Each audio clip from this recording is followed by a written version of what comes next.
तो मुख्यमंत्री फर्जी। जनता ने इनको जनादेश नहीं दिया। जनादेश की अवहेलना और जनादेश की लूट।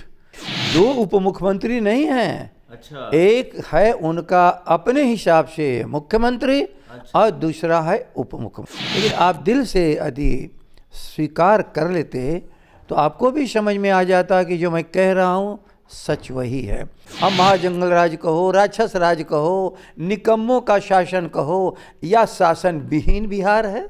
5-5, 6-6 विभाग लेकर के लोग चला रहे हैं। कानून का राज्य इसी को कहते हैं।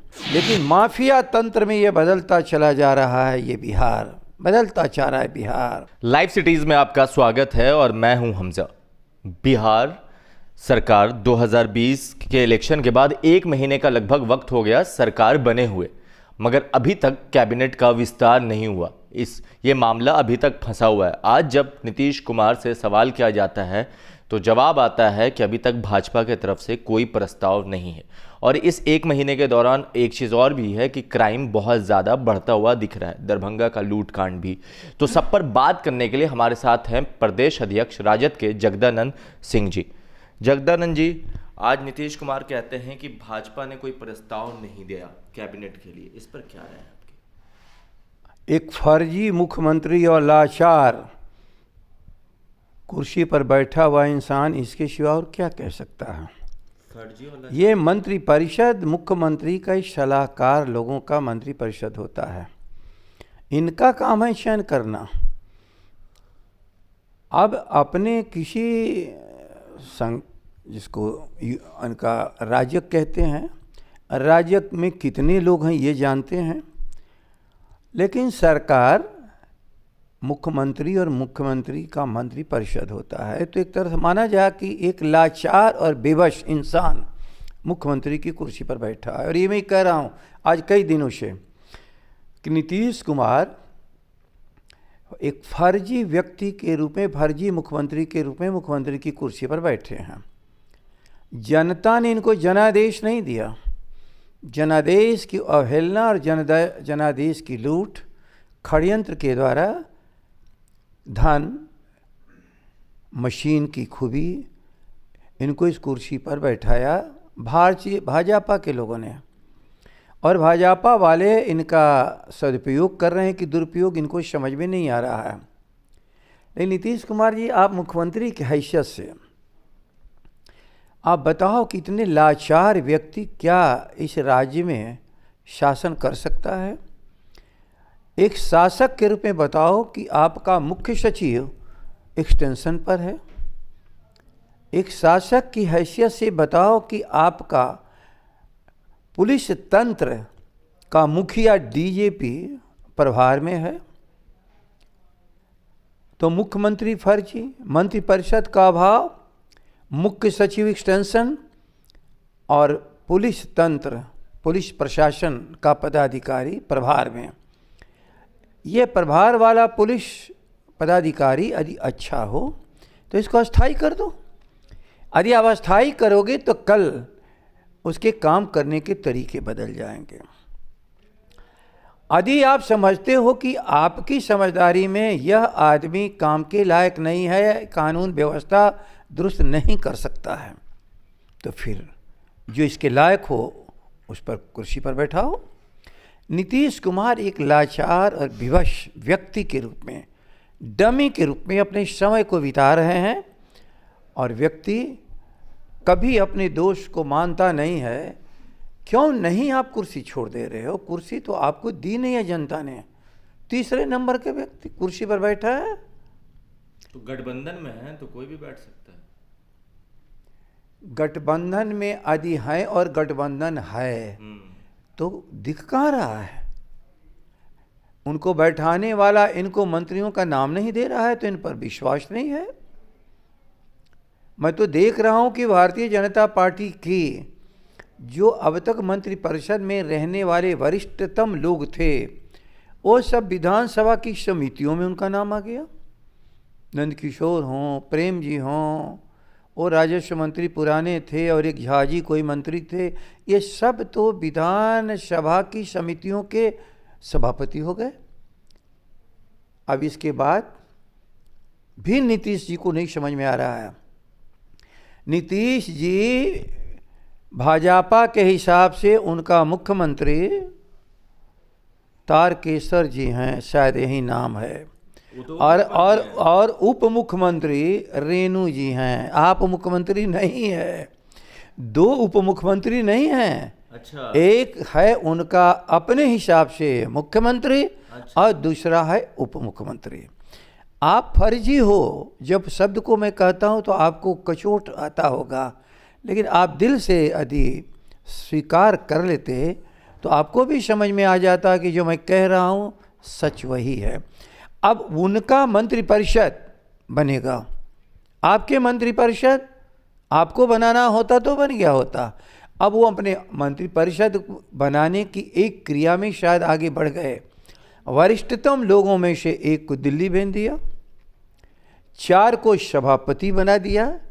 अब आपको जो उनकी बी टीम सी टीम है उसी का किसी व्यक्ति को नॉमिनेट कर देंगे और ले करके आप और वो लूटिए इस बिहार को। अच्छा। महाजंगल राज बनाइए। तो वो तो जंगल राज का आरोप आप पे लगाते हैं। नहीं, वो तो ठीक आरोप लगाते हैं ना।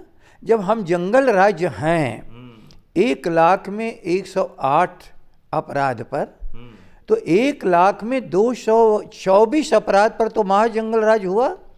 अब महाजंगल राज कहो, राक्षस राज कहो, निकम्मों का शासन कहो, या शासन विहीन बिहार है, वरना इस अपराध को कहाँ पर ले जाके खड़ा के लिए हो। हमें जंगल राज यदि कहा हाई कोर्ट, तो आपको तो सुप्रीम कोर्ट ने कहा कि आप महाजंगल राज हो, हम नहीं कह रहे। महाजंगल राज, जंगल राज, यदि इसी की चर्चा चले तो आप तो एकदम निकृष्टतम श्रेणी में आ चुके हो। हम लोग से तो हो सकता था कि जंगल राज का भी कुछ कानून चलता होगा, लेकिन आप सृजन घोटाला कराते हो। 2,500 करोड़ रुपए सरकार और सार्वजनिक धन का दुरुपयोग कराते हो। 20,000 करोड़ का DCAC रिपोर्ट आज तक नहीं दिया, अकाउंटेंट जनरल के रिपोर्ट और हाई कोर्ट के इंस्ट्रक्शन के बाद। और बलात्कार सड़क पर तो हो ही रहा है, इनकी संस्थाओं में भी बलात्कार बच्चियों के साथ। इनके धन से चलने वाली संस्था में कोई है जवाब आपके पास? अभी इनके कई, जब लोकसभा का चुनाव हो रहा था तो 35 इनके अपराध को नरेंद्र मोदी ने गिनाया था। अभी अपराध बढ़ते बढ़ते 60 की संख्या में चली गई है। करप्शंस, कोई विभाग नहीं है जहां पर भ्रष्टाचार न हो। तो भ्रष्टाचार जो तंत्र में फैला हुआ है, आप उसी तंत्र के आप मुखिया हो और अपने कोई सरकार कह रहे हो, लेकिन फिर भी सरकार में थोड़ी दम तो होता है। भाजपा ने साबित कर दिया कि आप फर्जी हो। आपको अपने सदस्य कौन बनेंगे आपके अधीन मंत्रिपरिषद में, ये भी आपकी हैसियत नहीं कि समय से मांग सको। 1 महीना बीत गया, 5-5, 6-6 विभाग लेकर के लोग चला रहे हैं। कानून का राज्य इसी को कहते हैं। यदि कानून का राज्य होता तो या तो मुख्यमंत्री एक्ट करता या तो कुर्सी छोड़ के हट जाता। अच्छा, कुर्सी छोड़ के हटने की बात, लास्ट सवाल हम ऐड कर देते हैं इसमें कि दरभंगा में इतनी बड़ी लूट कांड हो जाती है और इतना बड़ा कांड होता है, तो इस पे क्या कहना है आपका? साबित सबसे आश्चर्यजनक तो माने दरभंगा की चीज ने उजागर किया कि ये माफिया तंत्र है। कोई सोना को लूटा, चांदी को वहीं छोड़ दिया। ख्याल कर लेना, यदि सचमुच ही कोई साधारण चोर और डकैत होते तो जो कुछ भी उनके सामने थे सब उठा के लेके चले जाते। लेकिन माफिया तंत्र में ये बदलता चला जा रहा है। ये बिहार बदलता जा रहा है। बिहार, चाहे सामूहिक हत्या का मामला हो, चाहे लूट का मामला हो, अपहरण का मामला हो। अपहरण बिहार के हिस्से को छोड़ दीजिए, अब भी इसी पटना में रहने वाले 2 भाइयों का अपहरण हुआ हो। माँ रो रो के कह रही है कि हमारे बेटों को लौटा दो। उसके आंख के आंसुओं में बह जाओगे नीतीश कुमार। यदि बहते हुए आंख के आंसू यदि नहीं पूछे जा सके तो फिर शासन क्या? आप ख्याल कर लेना। अभी गया में बच्ची के साथ बलात्कार होता है, हत्या हो जाती है। एक नहीं अनेकों प्रतिदिन औसत 10 से 20 अपराध, चोरी का, डकैती का, कत्ल का, रेप का, लूट का, महालूट का रोज हो रहा है। राजधानी में हो रहा है, जिलों के मुख्यालयों में हो रहा है, और सच कहो तो कर्नासा में पश्चिम से लेकर के पूरब के इलाके महानंदा और कोसी तक हो रहा है। पूरा बिहार त्रस्त है। इसलिए एक ही है चीज़, जनता का जना आदेश था तेजस्वी को सरकार का नेतृत्व करने के लिए, हटो, आने दो उस नौजवान को। और तेजस्वी भव का जो नारा था, देखो कि कैसे बिहार रास्ते पे चलता है। जगदानंद सिंह को आपने सुना, उन्होंने कहा फर्जी लाचार मुख्यमंत्री हैं, तेजस्वी को आने दें, फिर देखें किस तरह से बिहार चलता है। नीतीश कुमार से नहीं चल रहा, और उन्होंने सब कांड गिनाए क्या क्या हुए हैं। आपको क्या लगता है? आप अपनी राय नीचे कमेंट बॉक्स में लिख दें। आपकी राय भी उतनी ही इंपॉर्टेंट है। अगर आप ये वीडियो हमारे यूट्यूब चैनल पर देख रहे हैं तो सब्सक्राइब कर ले, फेसबुक पर देख रहे हैं तो लाइक कर ले। धन्यवाद।